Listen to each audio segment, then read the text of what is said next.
Make the whole world know about your business. Advertise with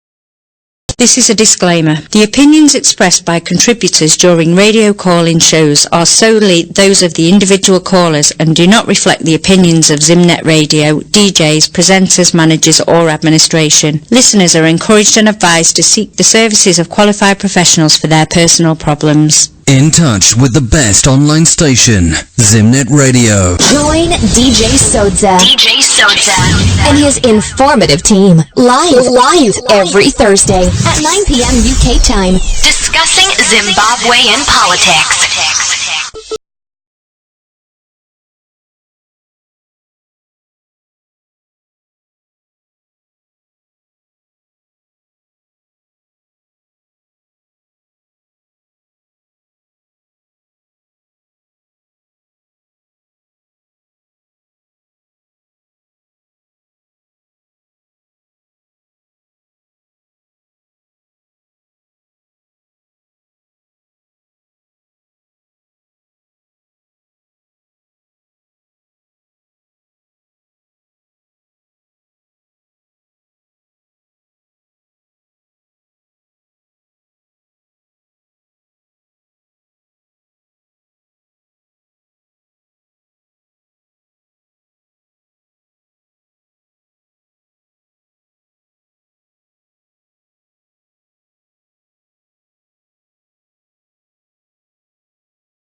dear Zimbabwe, thank you once again for choosing Zimnet Radio and for joining us today, as you always do on Thursday.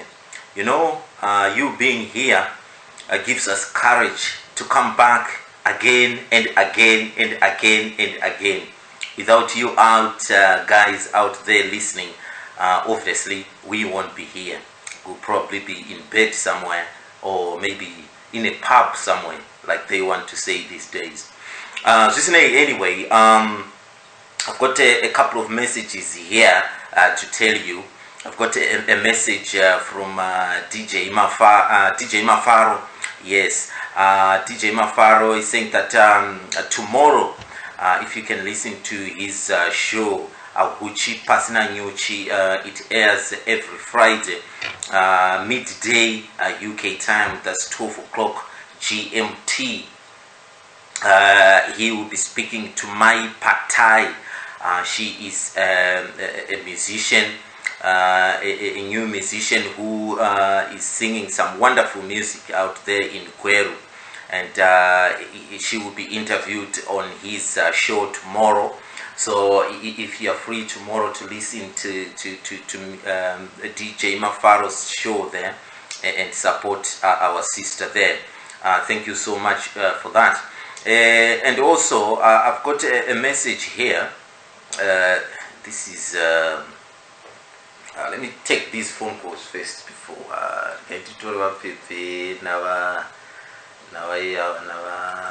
social right, chief social. Now, where is that message? There was a message which came through here about the resignation of one of the MDC. Yeah, it's this one here. It's saying that Love Momoyo has resigned as MDC T from MDCT. It says here, dear all fellow countrymen, MDC family, colleagues and friends, it is with a heavy heart that today, March 22nd, 2018, I announce my resignation as the national chairman of the MDCT and a member of the party altogether. This decision was arrived at after 7 months of soul searching, introspection and consultation, whether should I continue as a member of the party or not. The blatant disregard and violation of the party founding principles and values such as non-violence, non-tribal, marginalization and non-sexist clearly deviated from known character and culture. Also, continued violation of the Constitution with impunity necessitated me to conclude that my continued association with the party is no longer beneficial to me and to the party. Let me take this great opportunity to thank all those who have stood by my side, supported me in good and bad times, the MDC family, colleagues and friends. I shall always be indebted and grateful to your help, companionship and comradeship exhibited during the democratic struggle. May the Almighty God continue to bless our struggle and cause. Aluta continua. Honorable Love Mo Ndodana Mute Moyo, they are resigning from the MDCT. Now, listening, a quick question, guys. Let me greet the panel for tonight, the panelists. Sali, welcome to the show. Thank you, DJ Sodza. Good evening, everybody. Good evening, Zimbabweans, wherever you are. Can I just say something very quickly? Yes. The last northern white rhino male has died. So that's that. That's the end of that northern white rhino. It's dead. Yep. Oh. So we are now going to face extinction. Yes, extinction, yes, because people are poaching and killing animals for fun. Thank you so much, Sari, for that. Sekuro, welcome to the show. madekwa ane akanakisisa nhasi hakuna vanhu vari kutaura for 30 minutes handiti. No, hakuna zvakadaro. Okay. Yeah, no, hakuna. Thank you so much, Sekuru. We welcome you, Sekuru, with open hands here. Chief Sose, Masora say. Makadi DJ, makadi vamwe vese vari pachirongwa, makadi muri yeZimbabwe yakateerera. Thank you so much. Wapebe, welcome to the show. Makadi DJ Sodza, my panelist mese ne muri yeZimbabwe mese makateerera. My pleasure. Right. Tinotenda zvikuru. Mukoma, yes, Mukoma Wilbert. Hello, everybody. Hello, DJ. Hello, everybody, wherever you are in the world and might be listening to this program. Thank you so much. Now, guys, there's quite a lot we want to cover. I know that you all know the topics that we want to cover tonight. But just a quick question. Wapebe? Yes. Do you know why the president is wearing this colorful scarf these days? Does it symbolize something? I have no idea. Maybe it's an identity.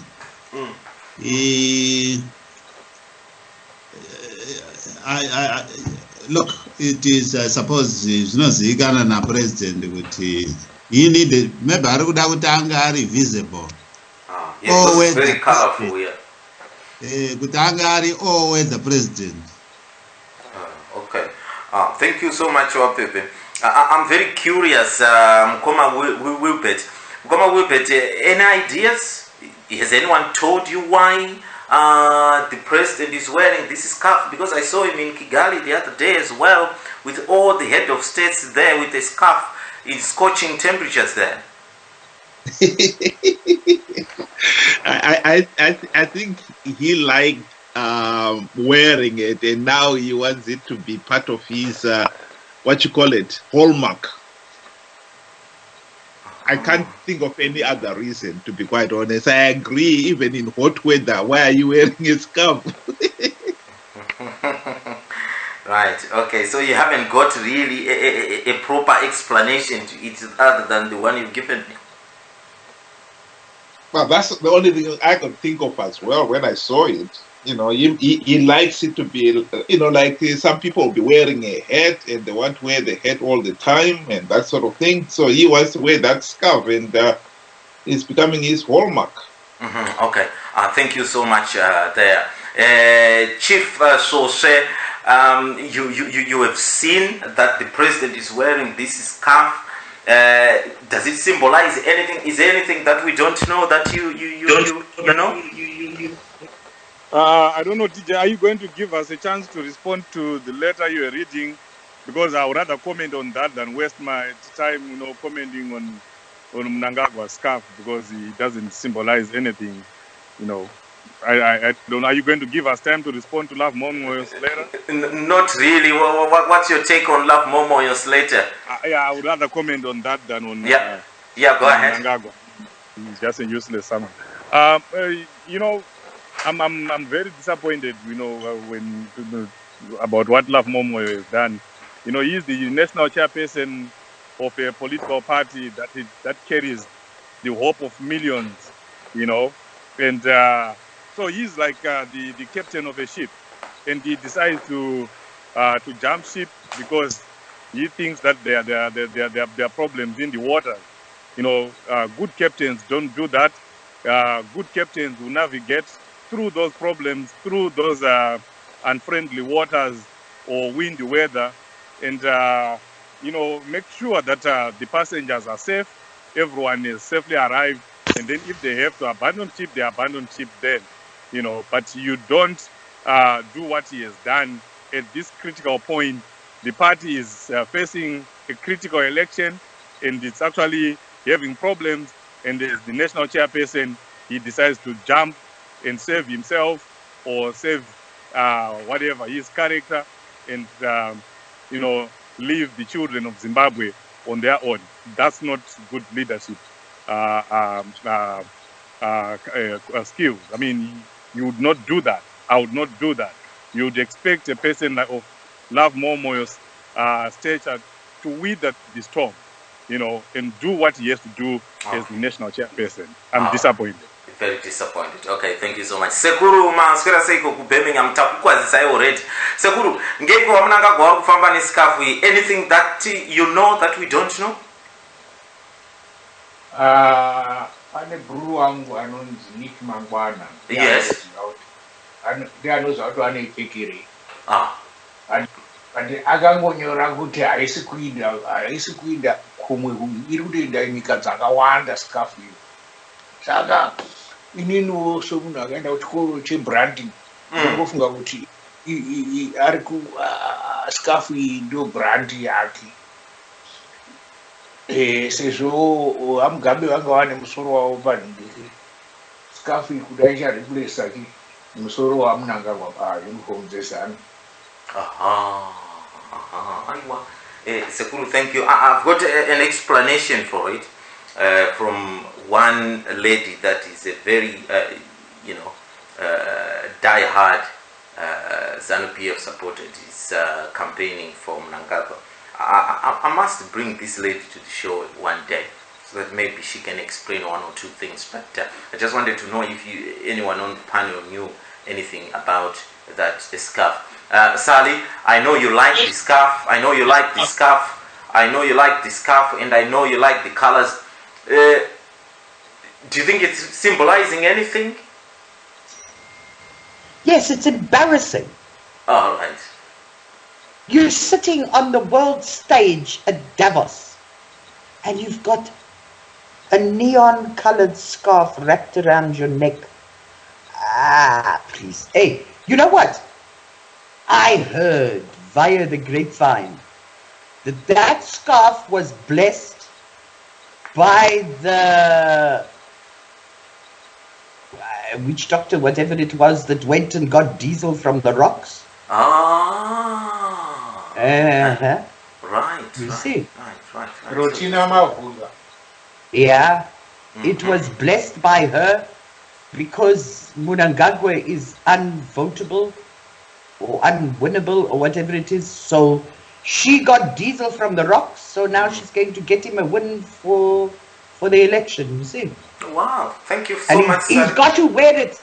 He's got to wear it all the time, 24/7, even when he goes to bed. Right. He goes to bed with it. Okay. Thank you so much, Sally. Mukoma Teach, what are your ZANU-PF friends telling you about this scarf? Is it a symbol of something, or he went to a Sangoma and told that you have to wear that scarf come what may so that you can win elections? No. You need to understand two things. The first thing that you need to understand is that in 1980, Saatchi and Saatchi, the public relations and marketing company for the ruling Conservative Party in the UK at the time, were seconded to help ZANU-PF rebrand. Before 1979, we never used the cockerel. We used to use Badzane AK-47. A lot of people don't realize this. So when the cockerel came, which is the national symbol of France, it became a Jongwe as the symbol of ZANU. It was something to do with rebranding. Now, if you take Mugabe and walk into a restaurant anywhere on earth, everyone will immediately see that that is Robert Mugabe. Nobody knows Mnangagwa. So wherever he goes, he has to be picked out that, that is the new president of Zimbabwe. It's a marketing ploy. It goes with all the pastel shades, suits that he now wears. Because if he wears dark suit, it associates with his dark. Hello? Yeah, go ahead. Yeah, if he wears dark suits, it makes him sound like a hard man, and invokes his background of being involved in any atrocities post-independence that happened. So the scarf, the pastel suits make him approachable, make him look less harmful, or make him look harmless. That is the idea. So he stands up. If he went to Davos without the scarf and mingled with delegates, most would not recognize him. But to make sure that it does not end up being his own signature alone, every member of his cabinet got those scarves, and other supporters are just leching in without really understanding what's going on. And the woman, who is a relative of Mnangagwa that is making those scarves, is laughing all the way to the bank.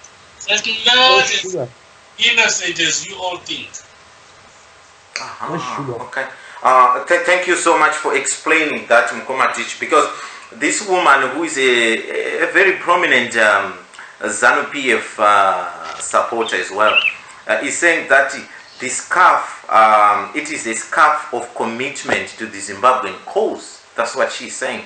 She's saying that it's worn whether it's hot, cold, which is a symbol of Comrade ED's commitment to the national aspiration, whether hard or easy, low or high, to him, as long as it's for Zimbabwe, he will sacrifice himself to such. That's what she's telling me. But thank you for explaining that, Komatich, for some of us who were kind of oblivious to what's going on here. Right. Zisney, guys, Tete Rosera. Tete Rose, welcome to the show. Hey, how are you? I'm fine. How is America there? It's good. Yeah, it's good. Just a little chilly here. A little chilly. You can put the heating system on, you'll be fine. Anyway, maybe let me give you a minute and a half as well. Maybe the scarf that the president is, going about with everywhere he goes. He's got this scarf. Does it symbolize anything? Do you know why he's wearing this scarf? Well, I think the scarf is supposed to represent patriotism, and I'm thinking it represents some sort of patriotism. I don't know really. Yeah, I don't know really. Okay, so thank you so much. Okay, that's fine, guys. Let's move on and take the news that we had, that in Kigali there, the African leaders gathered, and 44 out of 55 heads of state there put pen to paper and signed a trade deal there. And also I'm told this is going to extend to a free movement around Africa, like what they do here in Europe, that if you're in the European Union, you can just travel to Spain, to Switzerland, to France, to Germany. You don't need nobody will be asking you at the customs there, immigration and all the rest of it. Or you can choose to go and live in Germany. Nobody will ask you. You just find a job there and you go and live there. By virtue that you have got a European passport, you just go and live there. That's what they want to they want to do in Africa as well. And also in future they want to introduce a currency, a simple currency like what they do in Europe, a euro, where all these countries will start using one currency. They are saying that this is the way forward for Africa. It has got a lot of people and all that. But the only issue maybe that I saw, which is a bit of a problem there, are countries like Nigeria, who, whether you like it or not, have got the largest economy in Africa there. They opt not to sign on to this. People like Ramaphosa in South Africa, they didn't sign it. They are arguing that they want to, to investigate a little bit more about this. Because I'm thinking here, maybe the richer African countries are fearing that the poor African countries will start to, to move to their countries and, do all sorts of things. I don't know. Maybe you guys might tell me otherwise. Ngomatishi, would you like to kickstart? What's your take on this? What's the implications for Zimbabweans after Mnangagwa signed this? Mnangagwa at the moment there's no choice. The whole point that you need to understand is who is behind it, who originated that idea of that free trade area, and the fact that it has not been signed on until Kagame came on board tells you a lot. Post the Rwanda genocide, as happened with the post-Jewish genocide, the West poured money into Rwanda. People are being given the impression that Rwanda is developing faster because Kagame is all that. No. Kagame is benefiting from the genocide. That's the simple truth of it. So a lot of money has been poured there as part of a humanitarian effort to rebuild the country. But other than the fact that the people that were providing the same arms that killed the million are the same people that are providing the money to rebuild Rwanda. But they're also the same people that are eyeing all the minerals of Africa, especially of the Congo Basin.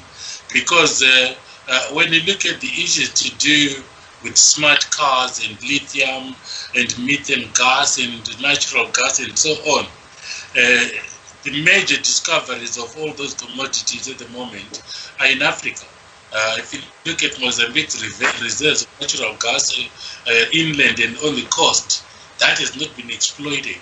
It's amazing. It's why people are pouring in there. It's why South Africans are pouring in there. So you need to understand that there is a background to any such type of proposal. Now, in the SADC region, we had proposed to have a SADC currency. We have not done that. We had proposed to have a free trade area in SADC, meaning that free trade area there will be no duty on goods produced within the SADC being sold to another member of the bloc. That has not happened still. You still pay duty even on cooking oil that has been produced in South Africa, and vice versa, goods produced in Zimbabwe going to South Africa. So it is very difficult to understand how the ECOWAS, which is the East African Community Group, the Southern African Development Corporation, the East African Group, and the West African Group, and the Central African groups. These are various trade blocs who have not consummated fully their own regional integration. But we're already talking about an African integration.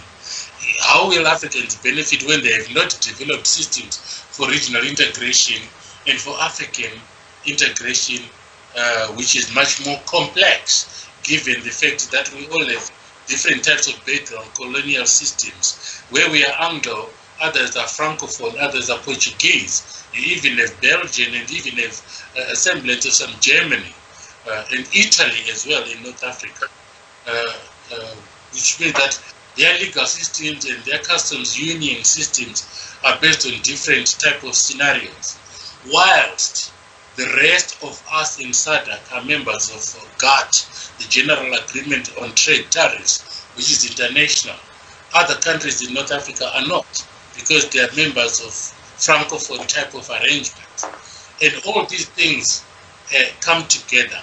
And that's why, even though the heads of state may have signed, those who signed, the issue will still need to go to the local parliament to be processed there so that it can be adopted as law or harmonized to the local trade laws so that it's enforceable in our country or in other countries. So at the moment, I think I completely agree with Ramaphosa and Nigeria, because they are looking at it from that perspective. It's got nothing to do. They are standing to benefit more because they export much more.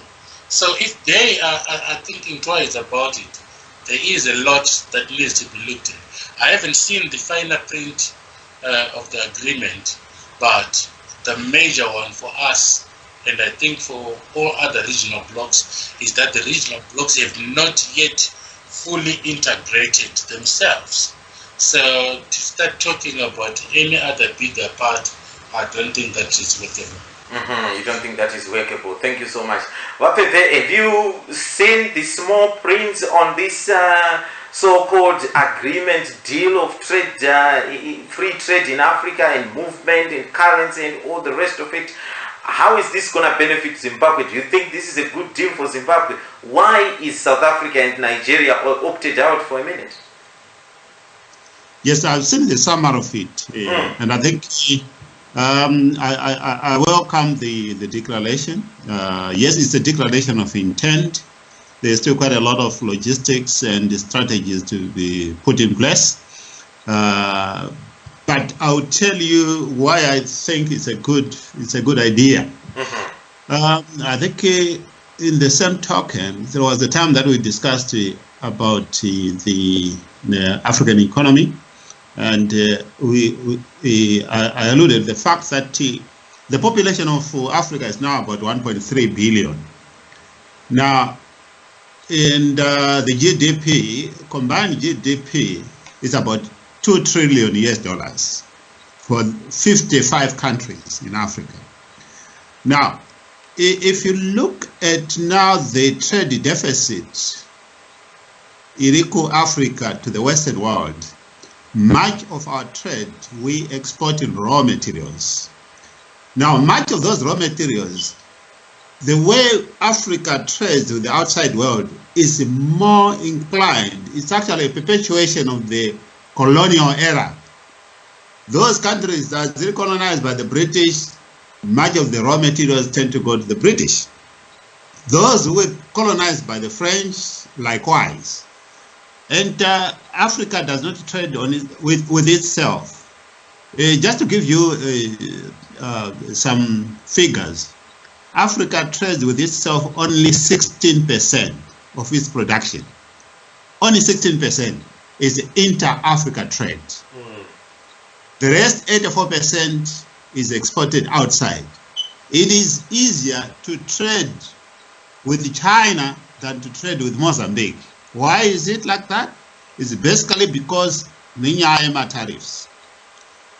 But also, Nyayama tariffs is not the only barrier. I know they didn't look into that.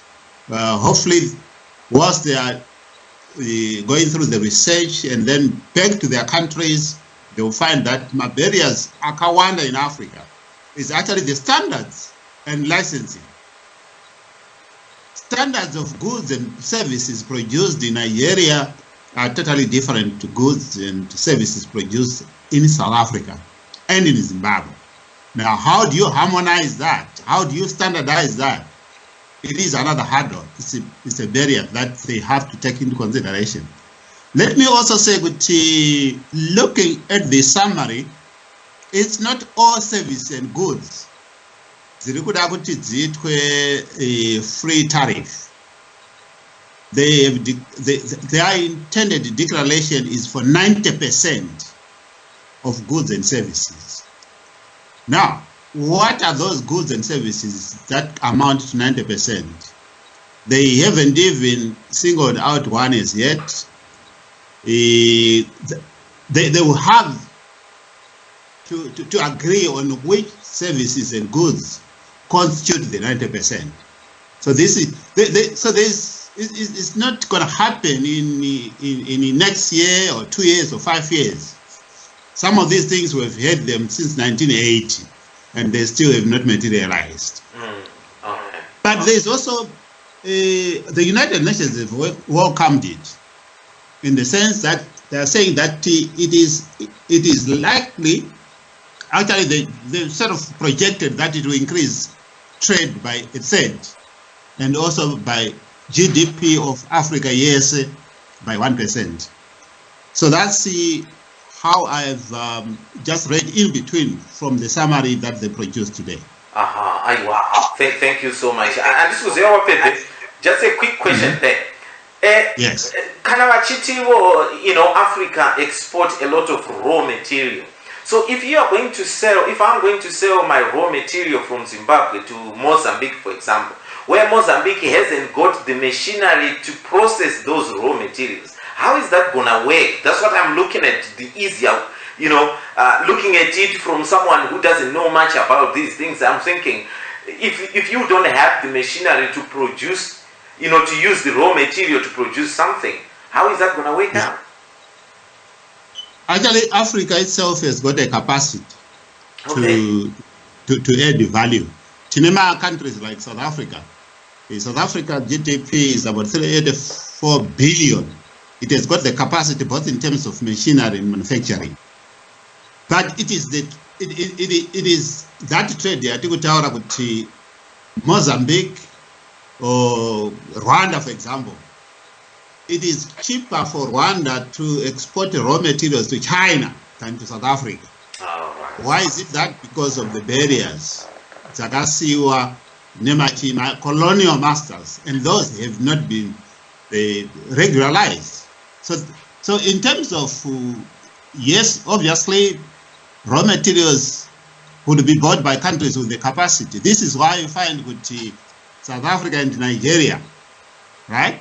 They've not signed. And they said they want to start the declaration, the fine print. They want to start the documentation and see what is their implication to their own economies. Because, mind you, South Africa and Nigeria, they've much to benefit because they're the biggest economies, but they've much to lose if they don't negotiate to save their own industries. Okay. Aiwa, thank you so much, Wapepe. Mukoma Wilbert, what is your take on this issue? Have you seen the document yourself, and what implication might it have on Zimbabwe? I saw it actually. No, I didn't see the document itself, the agreement itself, but I saw the reports on it. Personally, I think this is again a typical situation where maybe it's more, the main motivation is more like copycats because other regions are doing the same thing. Africa is, at the present moment, the least developed continent in the world. And what is holding us back is not so much that we've got trade barriers between countries, but corruption and bad governance. And that is what the African leaders have failed to address since the various African countries have gained their independence. Right now, if you look at the 54 countries, African countries, and how many of them have got a dictatorship, a despot, or have been rigging elections and so forth. Even Kigali itself, Rwanda, this guy, Paul, has been there since 2000, and that is what is killing Africa. That is what is killing the Africa's potential to develop and prosper. That we don't have good governance systems that really say, you go hold free, fair, and credible elections, and if you lose, you shake hands with the guy who beat you, and you work together. We don't have that culture, and that is what is killing Africa, and that is what the African leaders should be addressing. Even Ramaphosa himself, he came into power less than two months ago, after having to literally ring Zuma to get out. And look at our own friend Mnangagwa. He had to use the gun, hold it to the temple of somebody before he would finally agree to step down. That is what is destroying Africa. We need to have a culture where we've got good governance. We have got to deal with corruption, and I think this. I can understand what Febe is saying there. It will only add maybe 1% to Africa's trade. The real big losses are because of corruption, mismanagement, civil wars, and just the looting that is going on all the time, the chaos and so forth. That is what we need to address. And these leaders, if they're going to get together and talk about something, they should talk about what is relevant to real people. 3/4 of Zimbabweans in Zimbabwe live on $1 a day or less. You tell them that opening borders with other African countries to trade, what are they going to buy with $1 a day? What are they going to sell if the industry have all closed down? So this is just more academic than relevant to the realities on the ground. You know, I they missed the opportunity to deal with Africa's problems, and they started addressing trivial side issues, as far as I'm concerned. Right. So you think they are going to get they are going to buy a Range Rover before they even obtain a driving license to drive it? Well, they're buying a what you call it, a Rolls Royce. Yes. To drive in Zimbabwe's roads with all the potholes and everything, you know. Okay. It's totally meaningless. It doesn't make any sense at all. No, it doesn't. Thank you so much. Sekuru Birmingham, I mean, what's your take on this one? I mean, looking at our Zimbabwean situation ourselves, is this going to benefit us, the free trade that they are aspiring to do, the free movement of people? Would you like to travel anywhere in Africa without being asked for a visa? And would it be worth having one currency in Africa? These are big things they are talking about, Sekuru. What's your take on it? The concept, the concept itself. Yeah. The practicalities will present a lot of problems because it's not well thought out. It is something which will copy from other continents like Europe and all that. Like the European Union, ASEAN for the Asian Pacific countries. Yeah. Then Canada, USA, Mexico agreement. They are just trying to copy that. But as you can see, America Trump. That agreement is already in jeopardy because how to define wakunzi go apply to this and that and that. I just see all inclusive. The reason being my interests ASEAN, my Mexicans are good to no sense of America. Americans are good to ease access to the ports of Mexico and things like that. Nema minerals are in Mexico. But because these are now dwindling, America now has been preserving these minerals and it knows minimum replacements within its borders. Trump is saying, why should we keep them coming here? And what is going to happen is countries like ours, with all their potential, will be exploited to the fullest. Name poor African countries as Nama resources are now. At the end of the day, we will become because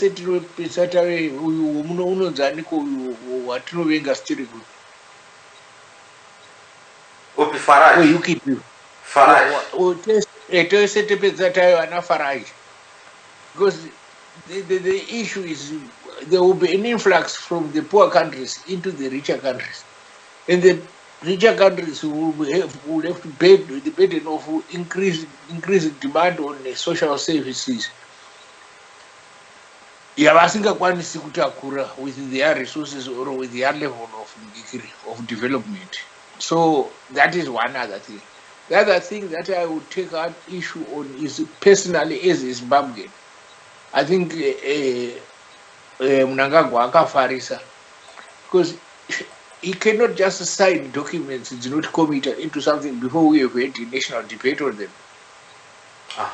Who told him was there any consultation in Parliament there? Nothing has ever been debated. Nothing. And imagine uchinda kuruziva kunovhunza munhu kuti toita here zvokuti mungofamba muchienda kwamunoda kuti anoti kudii nenzara here munyika iko zvino. Vanhu vati ndo zvatinoda chaizvo chaizvo, but is that really what they want? Right. What if they then discover kuti kwavanofunga kuti vanoenda hakusi kuSouth Africa chete kakwavatoendwa kuenda, vatendekwa kuenda kwese kwese. Ende kwese kwese kumwe kwese kwavanofunga kuti varikona kuenda hakuna unoda kuti vanhu variko vari kutotora kubva ikoko kuuya kuZimbabwe kwacho kuti ndokuti nani kuenda kunana DRC Congo. What would they say? This is a very serious issue kuti president angu ndo inonzi dictatorship much. How can a president just go out to a conference and then return back with a signed document?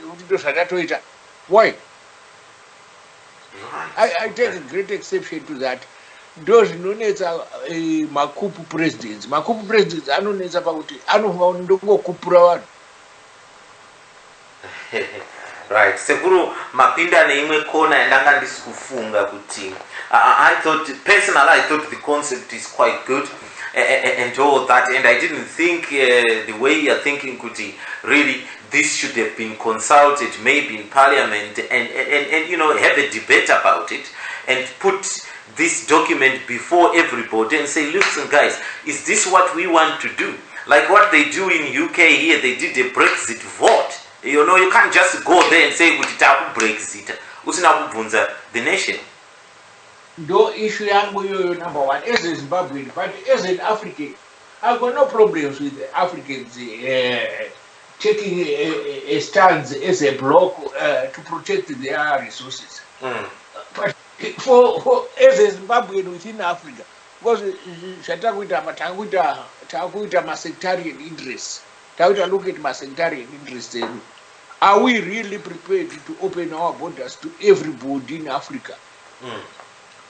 Is that what we really want? The Nigerians will be home.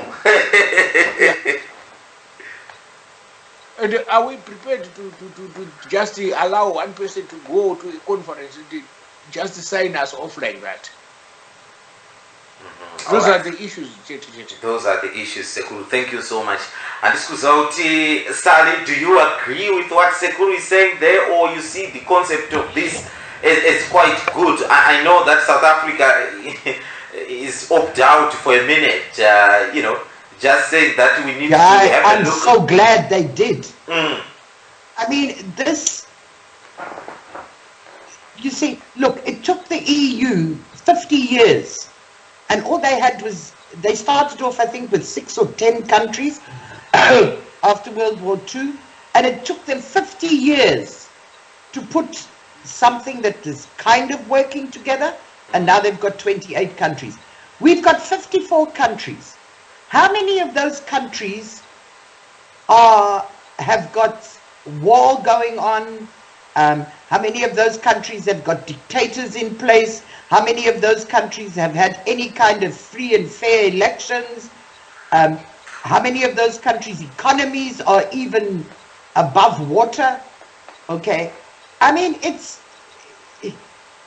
ridiculous to me, okay? It's a beautiful dream, and it's a fantastic goal to work towards. This thing, each country has to take it home to their people. It has to be discussed. It has to be looked at. Their pros and cons have to be worked out. Then they come together, they discuss all that. All the countries come together, they discuss all that, okay? But right now, even I reckon in the next 5 years, I mean, that is just, it's complete and utter chaos. Look, South Africa has got 3/4 of Africa living in it, okay? And we don't have open borders. Please, what's going to happen if we have open borders? Come on. The South Africans will be running to Robben Island. I mean, it's... thank God for Ramaphosa. I'd hate to think what had happened if Zuma was there. At least the man said, Fagabrik, let's look at this and let's let's discuss this. Which is what should have done, what should be done by each country. But right. dictators, Mnangagwa included, okay, they just sign things, take it back, okay, they say nothing to the people. The next minute, this is dumped on the people's that it's a mess. It can't work the way it is. There's too much. Titch explained some of the pitfalls, okay, that are very, very real and can topple everything within a couple of seconds. Come on, we've got to have a peaceful continent. We've got how many countries in that continent with civil war? Look at the DRC. I mean, Kinshasa to live in is about the only place in the DRC that you might be safe. And that's not even guaranteed. How are you going to have a free-for-all? All those DRC people, they're going to run here. Yeah. Or they're going to run to Zimbabwe. And then what happens? No, you can't. I mean, it's got to be worked out. They have to sit down in their countries. They've got to sort the problems out in their countries first. All right. Thank you so much, Sari, for that. Chief Sose, I don't know what you think about this. It's a great idea, isn't it? But of course, there's some pitfalls in it. Yeah, I mean, to me, it's a great idea. You remember, this was the brainchild of Mama Gaddafi, but he wanted to call it the United States of Africa, and with himself as president and Mugabe as vice or something like that. Right. Unfortunately, it never saw the light of day. But explaining it from the point of view of a person who is in Bari, because I'm not an economist, so I'll explain it from that perspective of a person who is in the street in Harare. The person in the street in Harare definitely will be, to some extent, happy because in Zimbabwe, as we know, we have had critical shortages of basic commodities. So with the market being opened up and countries being allowed to, import their goods, and services, people in Zimbabwe will simply cross the border if there are critical shortages in fuel, in bread, or in any basic necessity into South Africa, into Botswana, and buy whatever they buy. They don't have to worry about getting foreign currency or anything because we'll be using a common currency, So the people on the ground, will definitely be a little bit happy.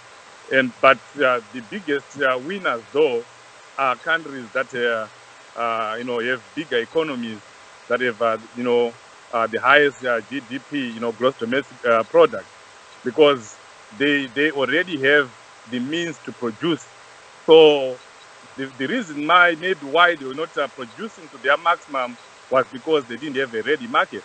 But now a ready market has been provided. They now have over 1 billion people to sell to. So I don't see any reason why countries like Nigeria are even hesitating. Contrary to what I'm hearing here, South Africa actually signed the agreement. That's from the report where I read. It's saying South Africa signed, Morocco signed, Egypt signed. So you can see the trend here. All the bigger, all the countries with bigger economies, we have the ability to produce more. We'll jump into that because definitely it's a win-win for them. They have somewhere they can sell their goods and commodities. They can also benefit from countries like Zimbabwe in terms of brain drain because people are just moving. I hear I think about 14, 15 countries, they've already said they'll be allowing the movement of people between their borders. So that means there'll be, a very positive geographical movement of labor. The educated, the skilled people of Zimbabwe going to Nigeria because they are producing more. There are more companies who open in Nigeria and they will start producing more. They will start needing more people to go and work in Nigeria. So we'll see Zimbabwe now, on the other side. That's the downside of the situation. Zimbabwe will begin to lose all their skilled labor. And the other downside for an economy like Zimbabwe and countries that are in the group of Zimbabwe, growing economies or suffering economies, is that whatever little production was going on in Zimbabwe will be wiped off because, people can go and buy goods and commodities, elsewhere. So it means that the few industries that were running, that were producing in Zimbabwe, will not continue to, to produce as much as they used to produce. So it's the agreement. This kind of agreement tends to favor bigger countries or countries with bigger economies. Right. Okay. Thank you so much, Chief Soshe, for that. Just something then, Komasot. Yeah. There were two documents that were up for signing: the Declaration of Intent, which everyone signed, and the actual free trade agreement. So South Africa only signed that. Nigeria also signed that, which is the Declaration on the Establishment of the African Continental Free Trade Area. But they did not sign the actual agreement because they said they need to consult back home. Thank you so much for clarifying that, Mkomatich, which Sekuru is adamant that ED should have done the same as well and consult back home and have a proper debate about it before preaching what he did. Thank you. Tete Rosie, there in America, what's your 2 cents on this one? Well, my thoughts on a trade agreement in Africa is it's great on paper. The problem is implementation and the whole political and economic environment in Africa is the biggest drawback. And I can see Mnangagwa signed it because Mnangagwa, is eager to show that Zimbabwe is open for business. So he's also trying to get great headlines in Zimbabwe before elections. So he signs everything without actually. Right now, if we were to sit down and ask him, what was he signing? I can tell you, I can probably get. My guess is he doesn't even understand the fine print in the document. So in terms of environment here, Africa political environment, I have to agree with Wilbert. The biggest drawback in Africa is bad governance, corruption, things that we're already dealing with. We don't even have a lot of African countries that follow rule of law, that follow constitutionalism, that have where you can actually, you have a clear policies on specific things that protects the country and ensure whatever revenue we're trying to get from this trade or how we're going to trade is actually managed properly. And those are real issues that we need to deal with first as a continent and as countries. It starts with our countries, making sure we have we start off with free and fair elections, following the Constitution, following basic rule of law. Can we do that? If we can do that, then how do we then control how people come in and trade in our countries? Are we just going to have more people like you have Chinese coming in exploiting? You have now Russians coming in and exploiting. Who else is going to come in and exploit our resources? Who's manning the ship? Who's making sure people follow rule of law? If our basic government itself does not even follow their own rule of law. So we have to start with Africa has to start with the basics and start looking at ourselves in the mirror. Because you know what? We need to take a look at ourselves as a continent. What kind of government we want? What kind of governance we want? Wrong is wrong, right is right. This is the rule of law, let's follow it. This is the Constitution, let's follow it. We already have those issues. So you see, and because we have all those issues, you find in every region, it's like corruption is a culture in Africa. Okay, a death certificate, you have to pay someone to open more. Okay, now a passport office,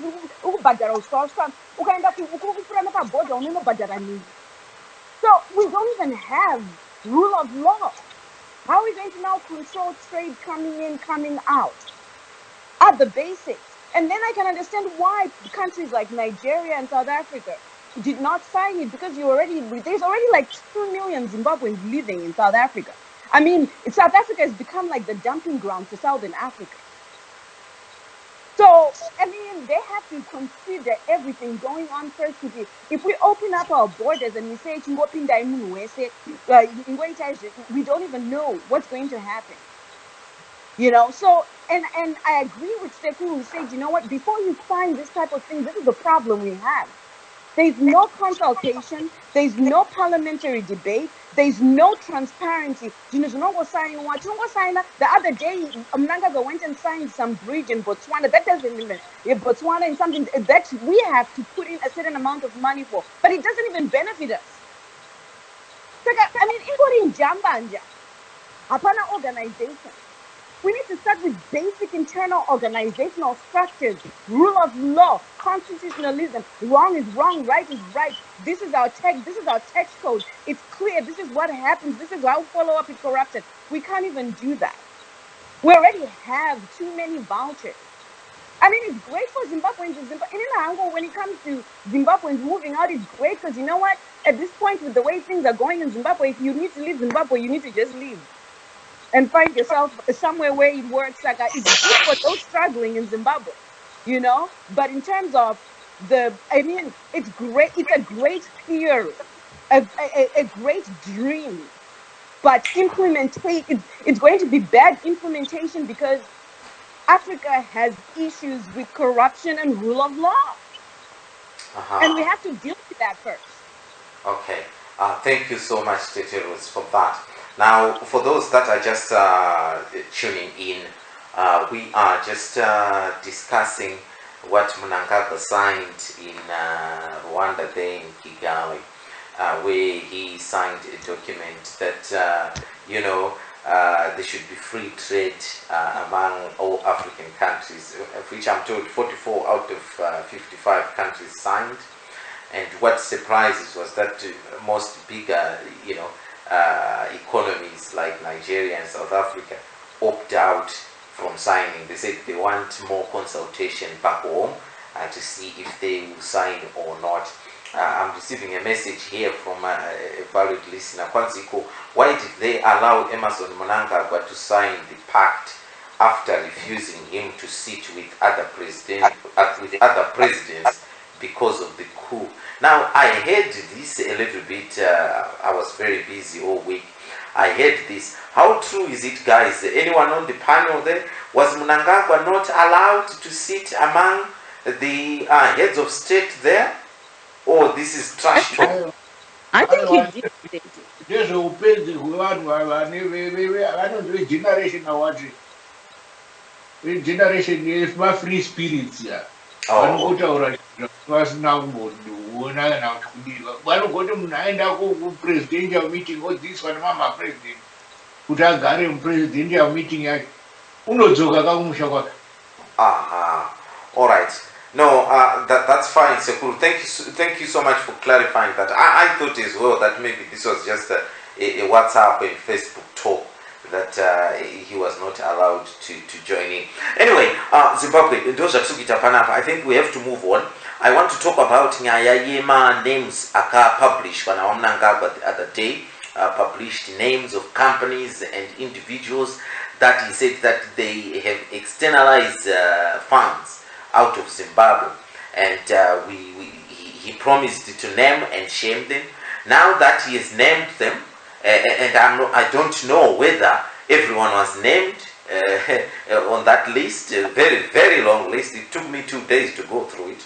And also, I wonder, after naming them, what now?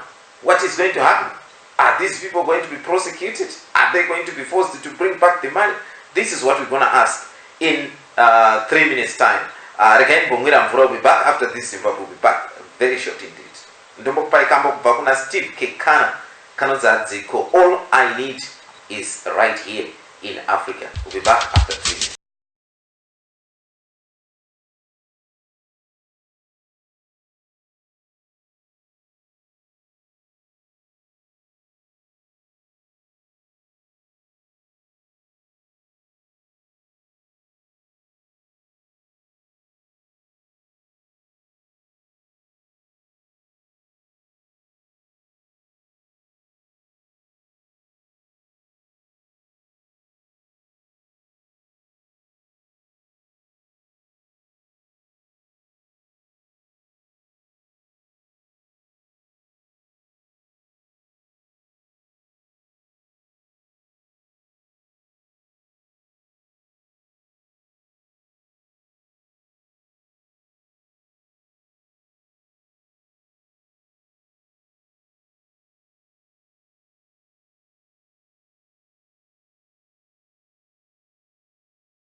This is a disclaimer. The opinions expressed by contributors during radio call-in shows are solely those of the individual callers and do not reflect the opinions of Zimnet Radio, DJs, presenters, managers or administration. Listeners are encouraged and advised to seek the services of qualified professionals for their personal problems. In touch with the best online station, Zimnet Radio. Make the whole world know about your business. Advertise with Zimnet Radio. Email marketing@zimnetradio.com. Join DJ Sodza and his informative team live every Thursday at 9 p.m. UK time, discussing Zimbabwean politics.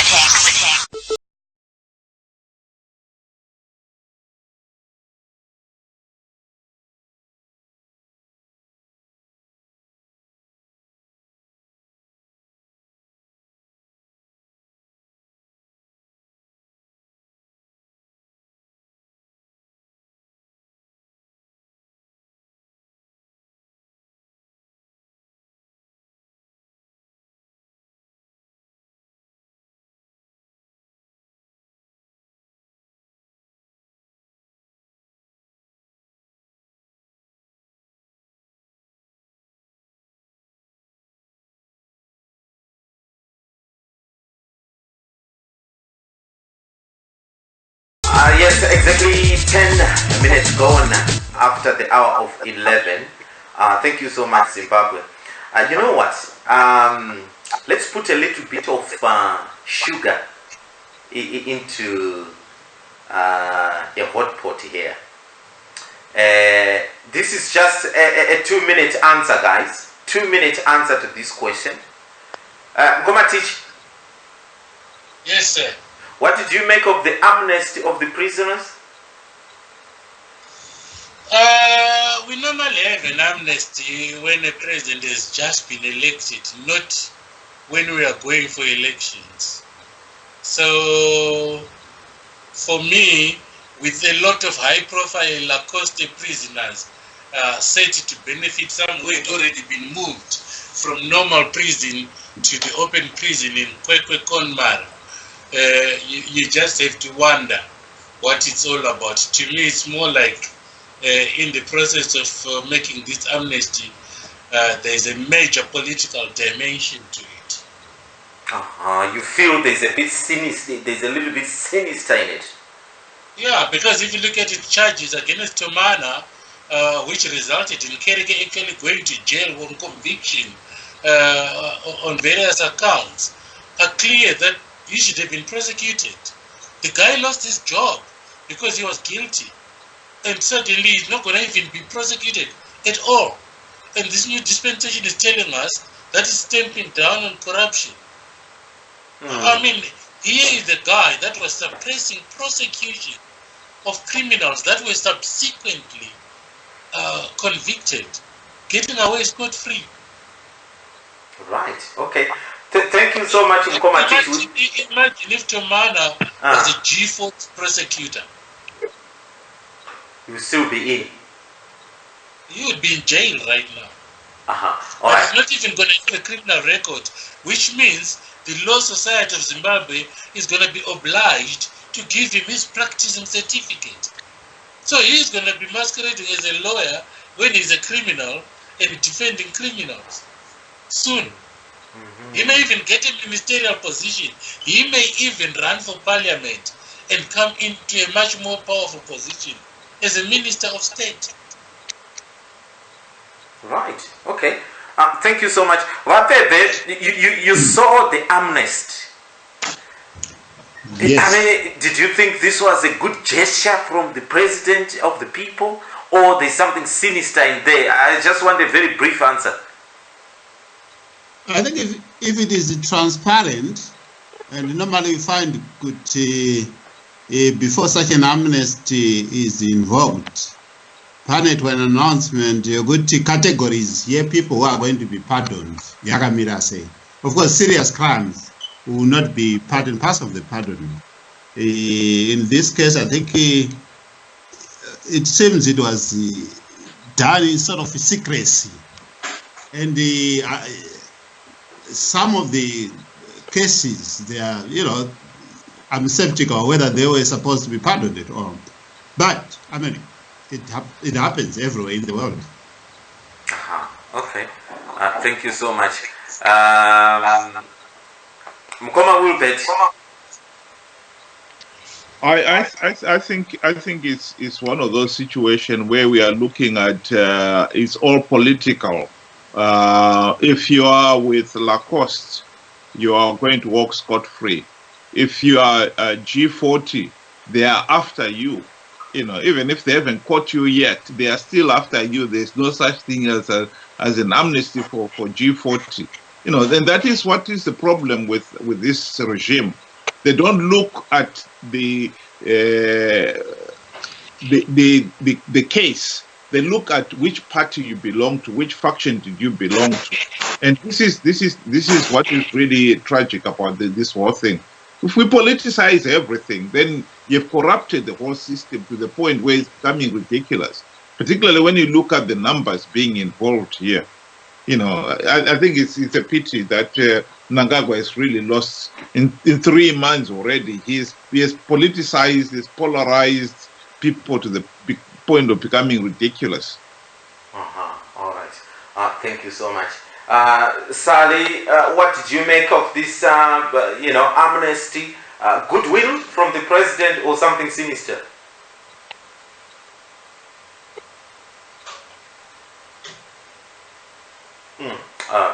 Sally, what's happening there? Sekuru, if I may come to you.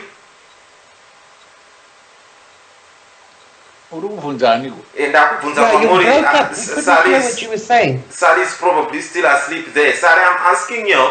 DJ Sodza? All right. I don't know. Let me see. All right. Okay. Right. Let's do this. Sekuru, what did you make of the amnesty?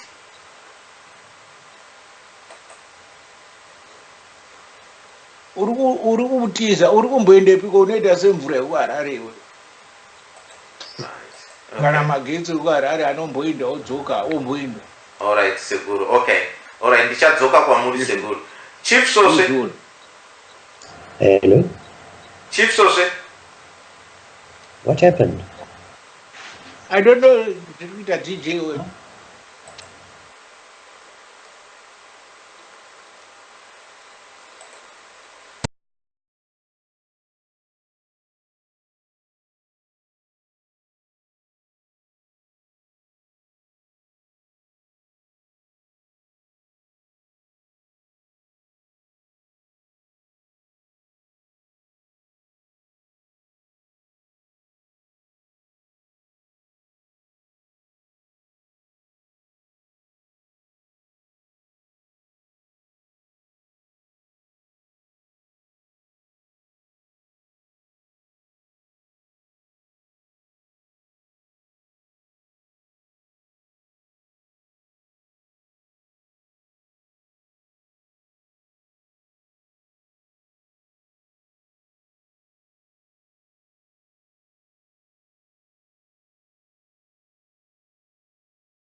Yeah, Sekuru, zvinoitika mishini inenge iri kunetsa Sekuru. Sorry about that. Sekuru, the amnesty yakaitwa na Mnangagwa, what did you make of it? Is it this of goodwill as a new president coming into power, or there's something sinister to it? I just want people to be very brief about it so that it will move on. No, amnesty yanga itochembere vanhu MDC kunyanya because ndovanga vane prisoners enhikire politics saka vanga vachitochema kuti vanhu vakaconvictwa zvisiri zvepolitics ngavabviswe mumajeri. Saka amnesty yanga yakanaka chaizvo kuti iitwe kuregerera vanhu vakanga vavictimizwa naMugabe, nokuti Mugabe wakanga ane mavictims ake epolitics.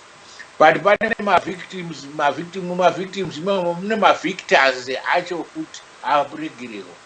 In the same manner that Mnangagwa pardoned people vakaita anoti externalization of money vasati vambotraiwa vakangopadhoniwa. Now this is wrong. This is the wrong way of doing things. The correct way of doing things is you get people to confess to their misdeeds and then you pardon them. Kana unovatraya, then kana vatraya vakavakwa vane mhosva, then wozovaregerera. Hello? Are we back on? Yes, please hold on, Tete. Sekuru, go ahead.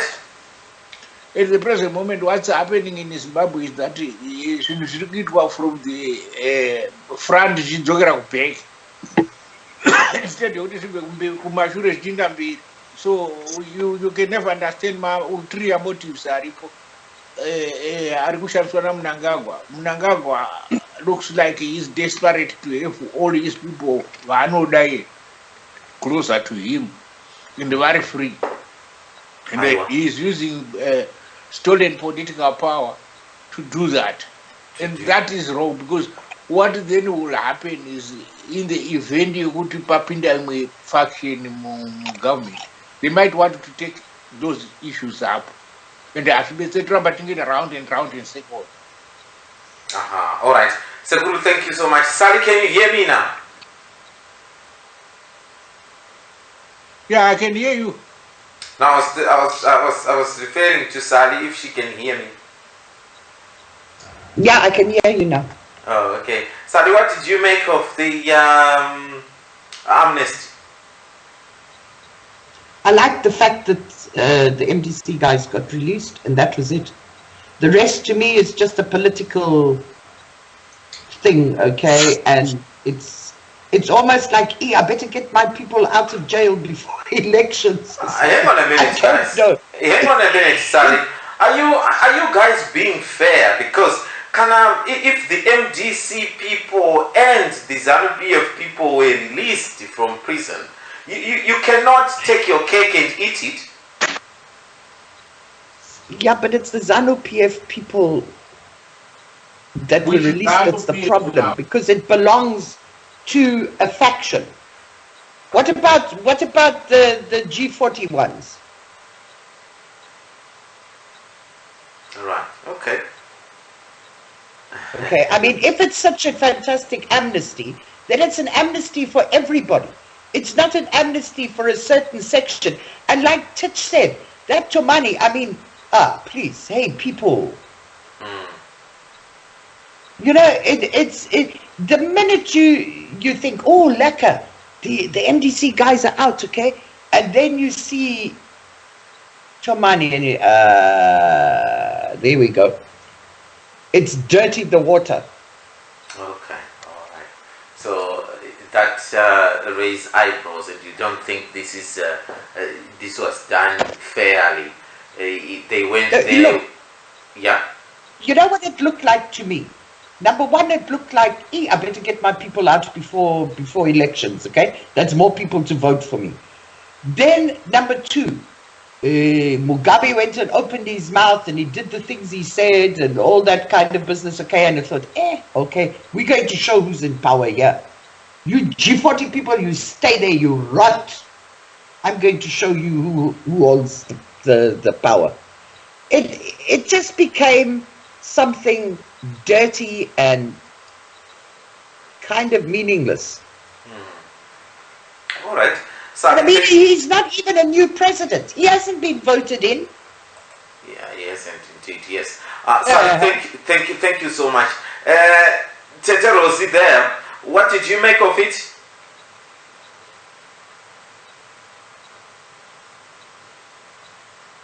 Yep, sorry. Yeah, I'm just Hello? saying, what did you make of the amnesty? Honestly, the only thing I paid attention to was the fact that the MDCT guys were out. I was excited about that. I actually thought they were out about a month ago when it was announced they were out.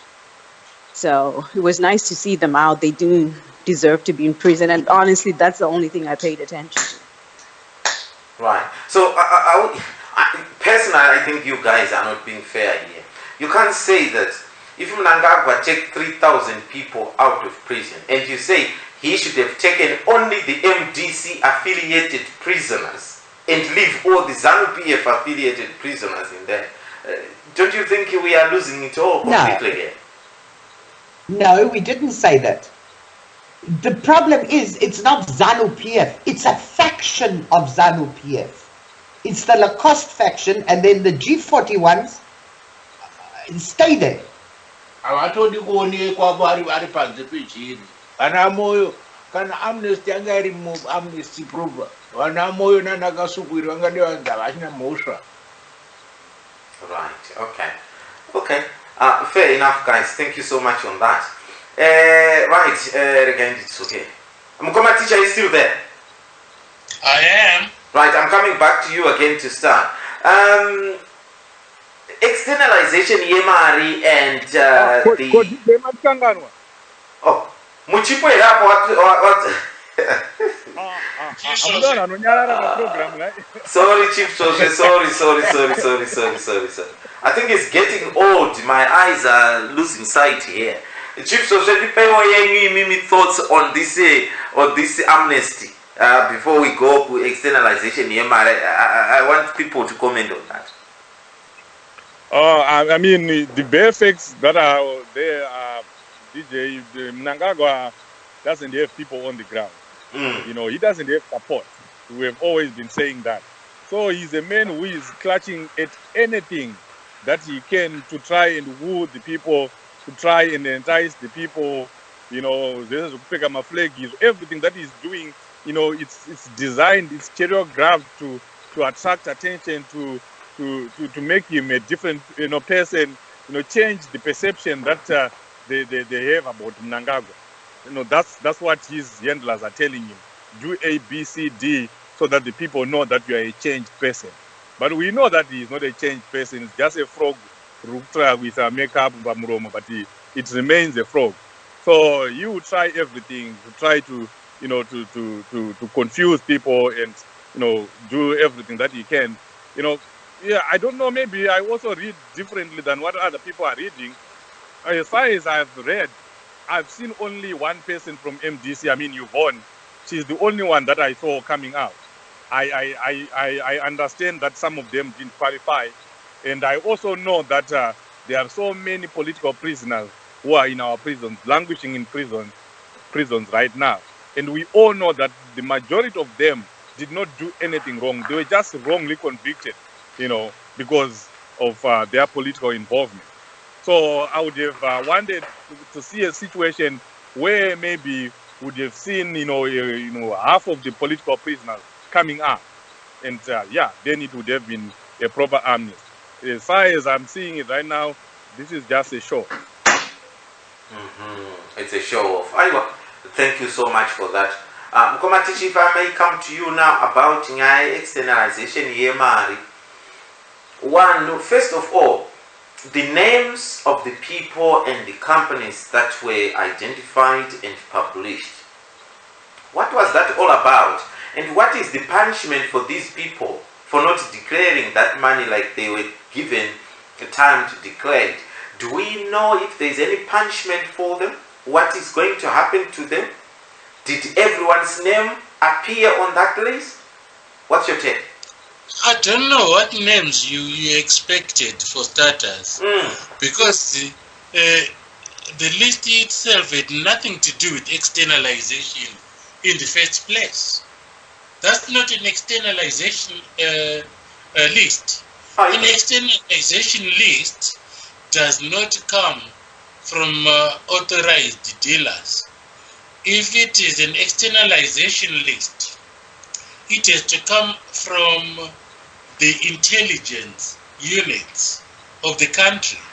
For instance, the NECI, one of the 6 intelligence units of our country, is called National Economic Conduct Inspectorate. It deals with the invoice externalization via under invoicing. So for instance, all exported goods have got a value that is based on the declarations on customs documents and CD1s or letters of credit or bills of payment for how they will be paid for. All these documents will all be put together as part of your export declaration. They will go through what is called Exchange Control Authority for the acquittal of the currency declaration form CD1s. So, if the Reserve Bank just cobbles up a list of people that have simply not acquitted their CD1s, it's the same as saying you have not done your tax returns, which is not a criminal offense. It's a lapse that will be fined statutorily without even going to court. You know, they will say, okay, there's a penalty, you'll have to pay 10% more because you didn't acquit your CD1 when the money eventually comes. There are many reasons why a CD1 may not be acquitted.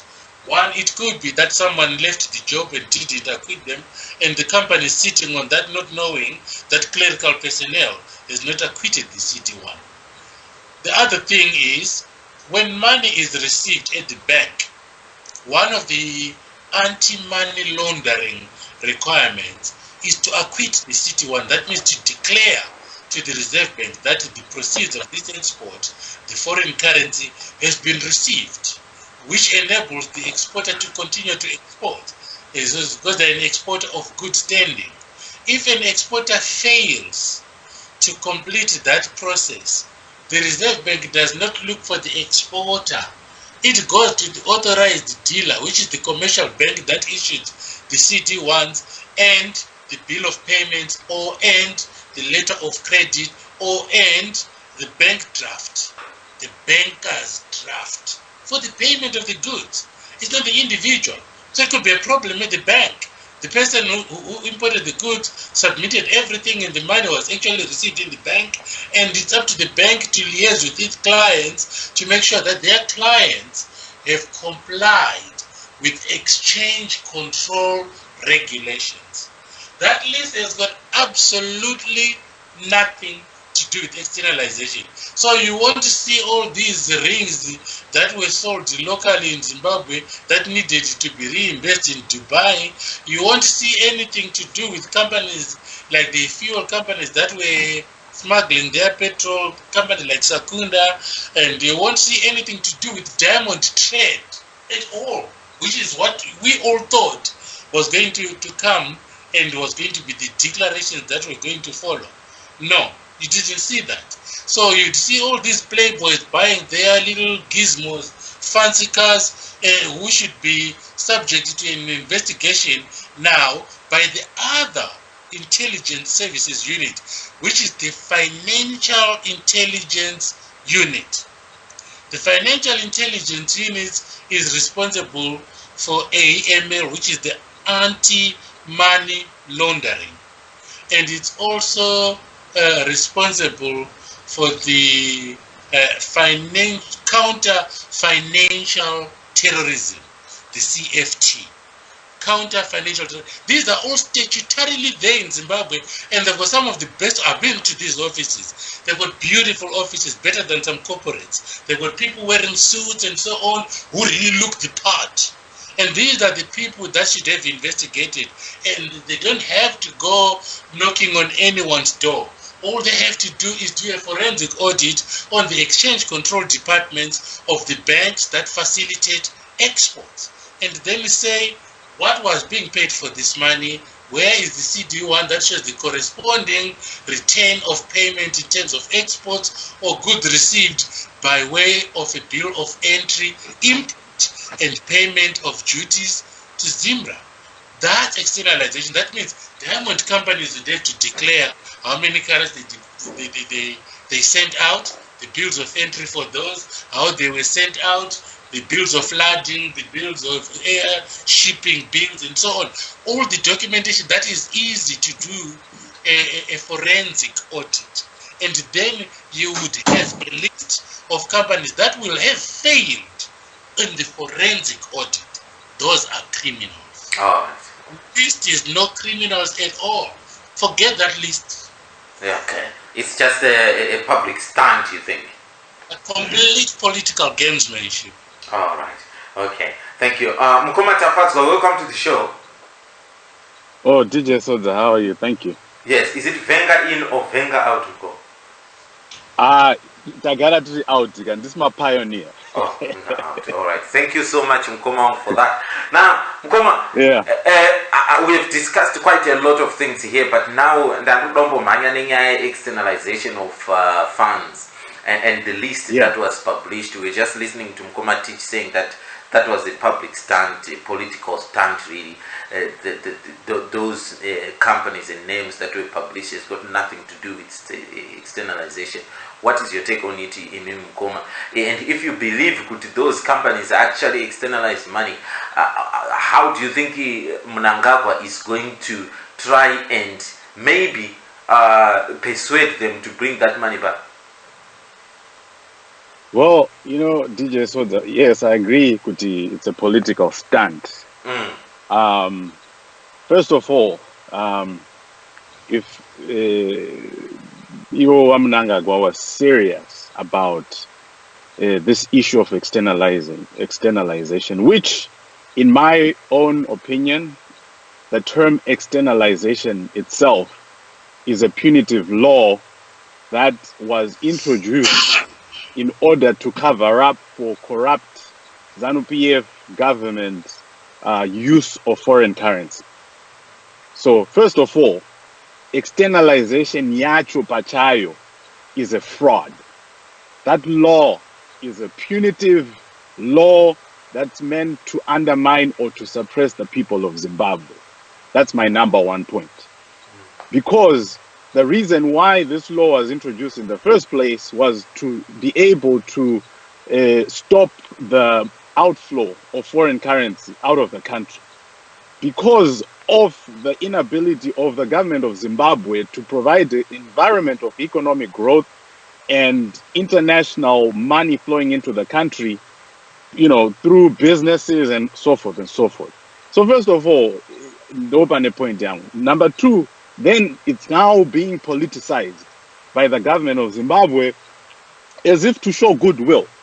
Kuti taakutsvaga vanhu vaya vakabuditsa mari. And then you look at it. When you earn money anywhere in the world, you earn the right to use your money. Imari yako, ukaena $10,000, you've earned it.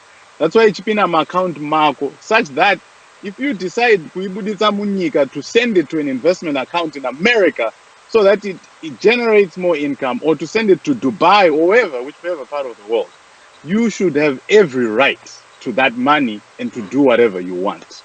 So that's number two. Now they're penalizing ambitious people who want to take out money and put it in England where there's more interest or whatever, where the money is more secure, from things like bondization of money to where US dollar is 1:1 to a treasury bill. So these people, they're smart, they're savvy, they decided to reinvest their money out of the country. Then this externalization thing comes in, it's now punitive, you're now a criminal in the first place. So then government comes up and says, President Mnangagwa comes and says, oh, now I'm going to chase after these people who took money out of the country, these lawbreakers, these criminals. Come on, they're not criminals in the first place. They have the right to the money. Now, it's all political. DJ Sodza, global movement of money is controlled by some of the things that Komatich talked about, anti-money laundering programs that are global.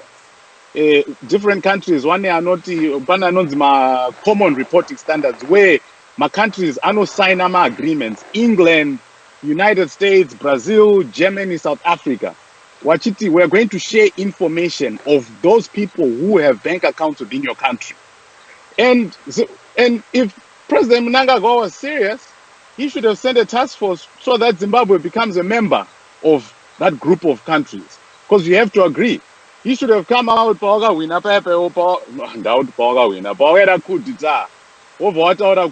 Zimbabwe is now going to become a member of this task force. And so once you become a member, now you get information, pane munhu akavhura account ku UK because UK yakuripota ku Zimbabwe kuti pane munhu wenyu wekuZimbabwe open account. And munhu yeye wekuZimbabwe open account anenge ari kuda open account, bank rinotomubvunza information. Akaramba kuprovide information, you can open account. Because countries want to know. And countries just want to know. There's no punitive action when the UK finds out kuti John Doe akavhura account to Zimbabwe. It's not punitive. It's just know-how of, because vanhu vanenge vari kuisa mari kuma offshore accounts which generates interest and which becomes taxable, and they're not reporting it in the different countries. So in the first place, it's a flawed system. If they really mean and if they're genuine, we want a more long-term solution. Then finally, list actual, that was hogwash. That list was meaningless. Apana zvakaitwa baba, DJ Sodza. Okay. Yeah, so if this is a political gamesmanship, and that law should not be there in the first place, and Zimbabweans need to see it as a reflection of the failure of ZANU-PF to address my economic issues in Zimbabwe. Aiwa. Thank you so much for that. Regarding the Panamkoma Wilbert, Mukoma Wilbert, what did you make of this externalization list? Do you agree with Mukoma teaching and Mukoma Tafazwa that really this is a non-story? I think the list, to be quite honest, be without knowing the full details, because from what we have heard so far in the during the amnesty period, some 600 million was returned. So there may have been some people who may have sent the money out, and they did it, and they were discovered one way or another, and so they retained the money. But my biggest concern there is that I think we'll only see the small part of it, because most of the real professionals, the real people who have been looting, the people who have been looting in Marange, for instance, those people have got a system that even parliamentary committees on mining, for instance, they've been there, and they'll tell you that nobody knows how many diamonds they are mining and what quality and to whom they sell it and how they sell it. So without that kind of information, even Parliament itself, the parliamentary committee cannot find that. I don't see how anybody else can. So the important thing here is that whatever he has come up with is probably a small part of the real people who are sending out money. And some of the people named, I believe that even those names that he found with maybe their sensitive people would have been edited out. So that list we got would have been edited so that certain names do not appear. And I would not be surprised to find in that list that was produced, very few, if any, Lacoste members are in that list. And whereas you will find maybe a lot of the G40 members are also in that list. Just the same as the one we're talking about earlier on, the prisoners being released. You find most of the prisoners released are Lacoste. G40, no. So that is one of the problems that we keep having with this government. It's not doing things in a transparent way. It wants to pretend that it is, whereas in reality it is not. And we know a lot of the things that Mnangagwa has been doing ever since he was sworn into parliament, as president, is directed at destroying G40 as a political entity. That is his primary objective. And he tries to dress it up as trying to address corruption and management and good governance and so forth. In reality, it is not. And that is why this is not going to work.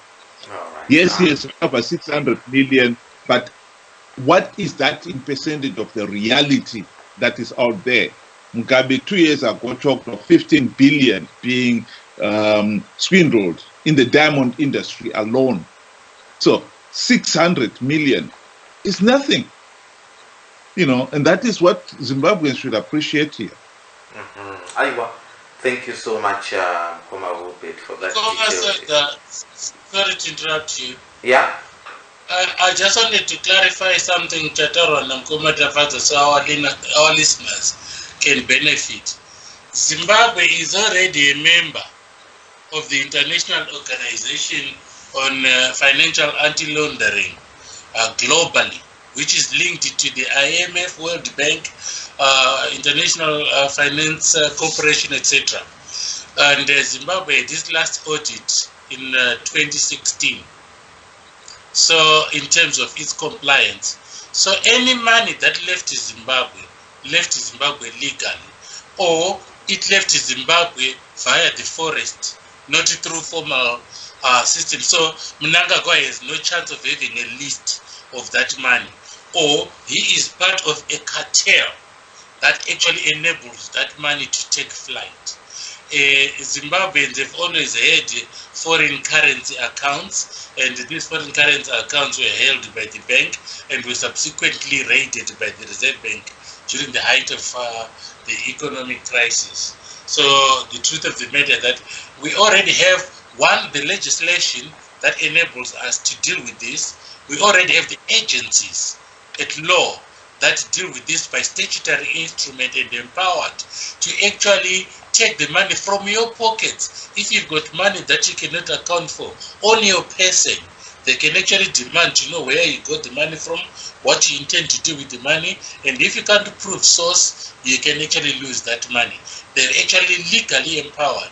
We also have the Prevention of Corruption Act, which allows the minister of the relevant ministry to actually declare a person a specified person, which means automatically their assets are frozen, including their bank accounts. And when they need money for survival, they have to go to an appointed executor or arbitrator or whatever name they have for that person that will be responsible for monitoring it, the assets of that particular individual that is suspected of having acquired their wealth through corruption. And that person will then be saying, you can only take so much for your survival. But until the investigations are done and you are declared free or guilty, you cannot access your own assets. We have such law in Zimbabwe. We already have such institutions in Zimbabwe, but they are not working because they are politically compromised. Okay. But more importantly, we are already member of international protocols, including Interpol, where we can actually arrest culprits just like that. Right, okay. Thank you so much, Mkomatich, for that. Chief Sodza, you want to add more to what others are saying about that list that was published? Do you agree with what others are saying here? Yeah, of course. I mean, I definitely agree with what everyone is saying. It's just hogwash. But I think what Mnangagwa and Zimbabwe are trying to do, and ZANU-PF, not Zimbabwe, we are not involved. What Mnangagwa and ZANU-PF are trying to do is to try and treat a symptom rather than to treat the actual cause of that particular symptom. Because here we have to look at why do people externalize why are people, inclined to externalizing money in, in Zimbabwe and maybe not in other countries. In Shona we say yanzi regazipore akabva mukutsva. Takapiswa kuZimbabwe kuya we lost our money. Tanga tine ma-insurance policies. Tanga takaisa mari muma-banks. We had invested heavily, and we lost all that money. I'm not talking about what I read or what I hear from people. I'm talking about my own personal experiences. And when you have gone through that, if you start a business in Zimbabwe, you'll be mad. I started a business in Zimbabwe, and then I keep my money in Zimbabwe.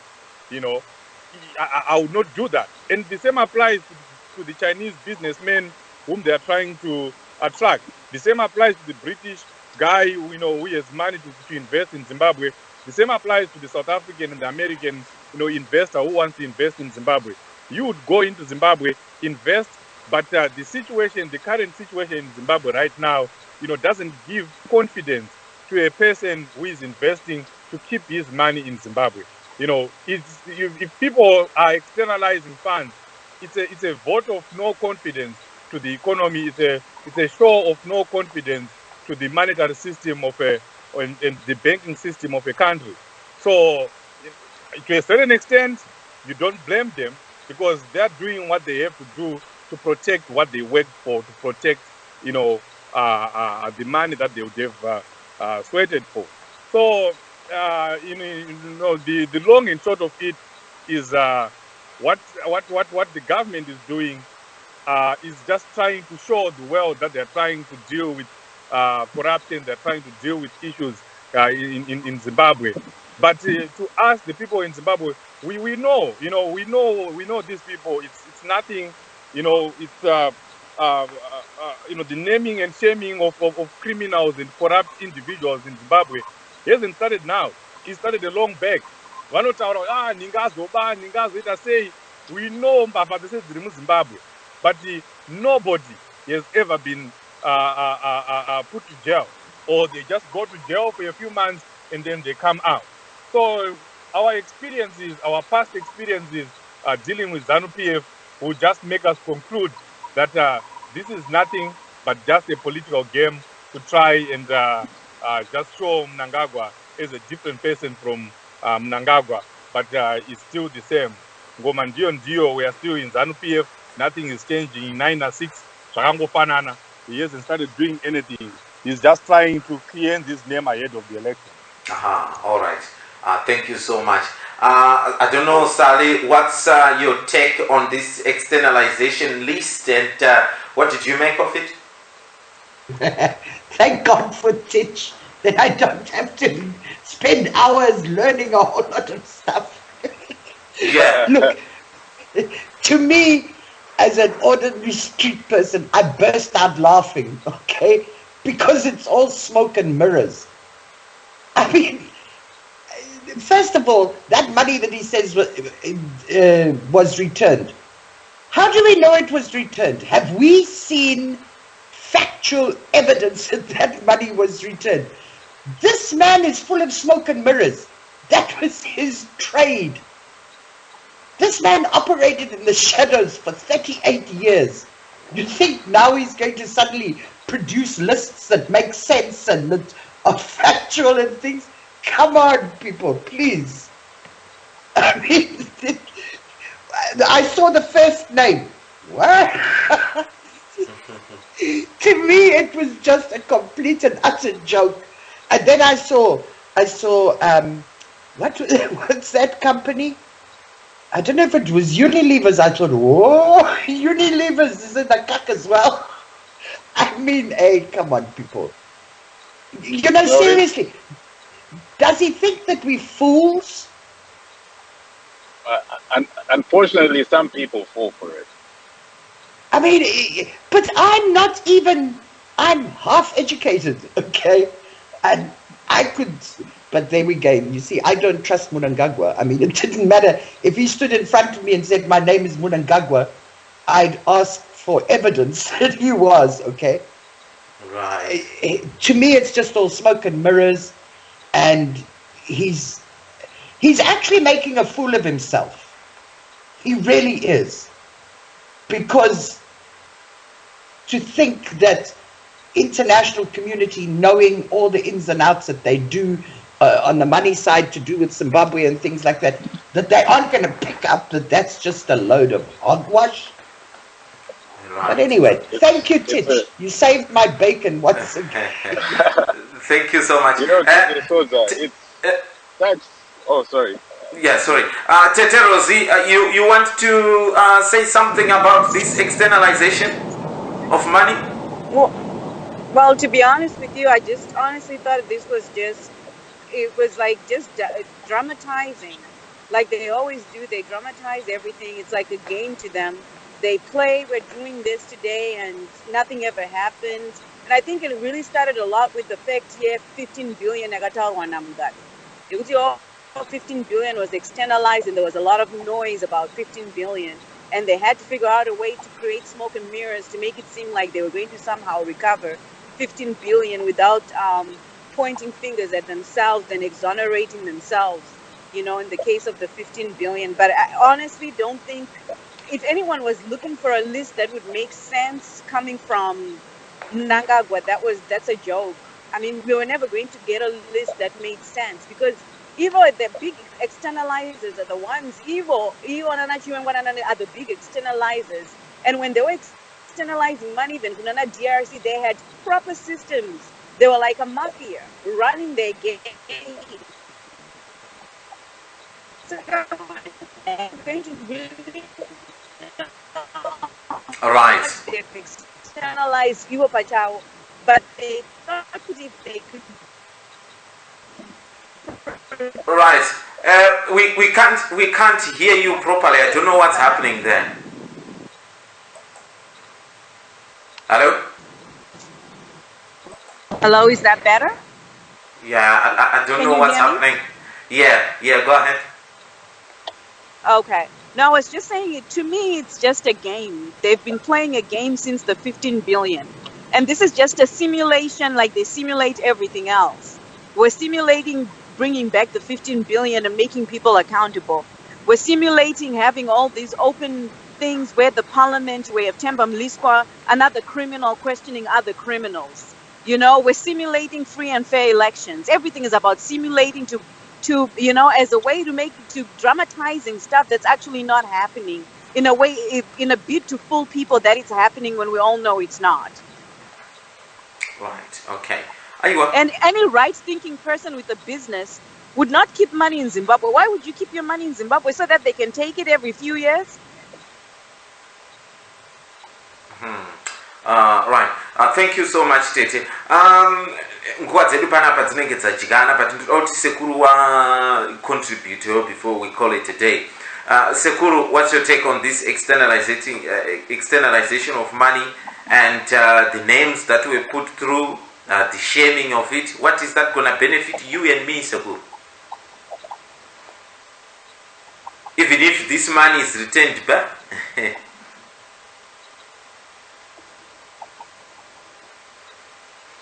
Sekuru, are you still there? Right, okay. Mukoma Tafadzwa, you wanted to say something? Yeah, no doubt, you know, the external people need to understand, once you earn your money, it's your money. Therefore, you can use it any way, anyhow you want, even to take it out of the country. And to put a list like that, it's just a sham, you know. It's a sham. And we didn't see any prominent politician, Angaripo, who we know have been externalizing or doing these things that they call externalization of funds. None that we saw there. But we are very clear, and we know, even the Mugabes are well known to have money out of the country. Millions of dollars. They're not on that list. But you see all these other individuals, you know, and it's just criminalizing. To go criminalize, you know. It's a mafia game. It's a mafia game. And what I found funny was Emerson Mnangagwa is the one who signed that letter. You know, the president. That just shows you how power hungry these people are. Because such an investigation, he didn't do it. The person who signs off a document like that is either,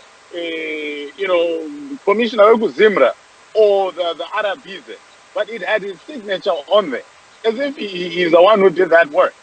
And DJ Sodza, to be honest with you, tracking money, the laundering, does not take 90 days. It takes a year to get that information. Because you have no final to meet that tamba kuma banks. First, you have to engage the government all over the world. Once we engage my government, the governments have to engage my banks. How Zimbabwe is undertaking this scheme. Can you help us? So 90 days? No. This is just political chicanery. Right. Okay. Thank you very much. The guy wearing there's a message here coming from Komanyati. It is interesting how people look forward to the externalized money. It does not belong to me and you. It belongs to the externalizer. If he returns it, it goes to his account and he will use it when he wants. So really, we're not benefiting anything from it anyway. So this was hogwash from Mnangagwa. Zimbabwe, our time is up. It's midnight in the United Kingdom. So chasara chetu kuti nditende tanga tikufamba nawo pachirongwa sekuru Birmingham kovapfepi vatati nawo earlier on mukoma Teach, Teterosi, mukoma Wilbert, Chief Soswe, Sali. Thank you so much for being here, and also mukoma Tafatswa who called in and help us as well explain this externalization. Zvisinei ndizvo zvinoita murezi papo chirongwa chanhasi chinoperera pano. Tinosangana muzvikamu zvinotevera. Chirongwa munokwanisa kuchiwana pa YouTube, probably by Saturday. The show will be there. By tomorrow, chinenge chavapo pa podcast. All you got to do, you go on our website there, Zimnet Radio, and just look for Men's Corner podcast, and the podcast will be there. If you have missed anything at all, everything will be there. Right, apasina chekumirira panapa isusu toro wa marata tenda kundozorora. Please do take care of yourselves and your loved ones. Be good, and I will see you next Thursday on the same show. Goodbye.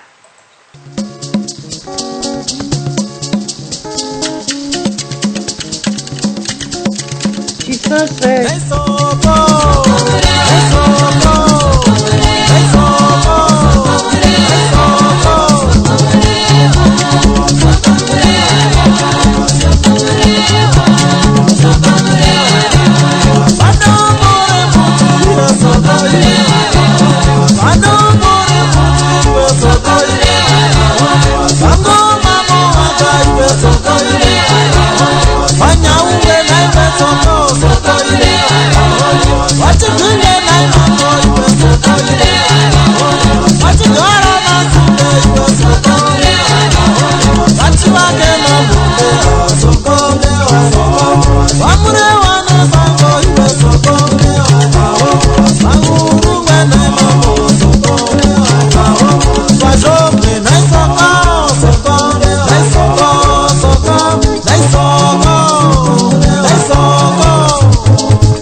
Zimbabwe changu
Sokore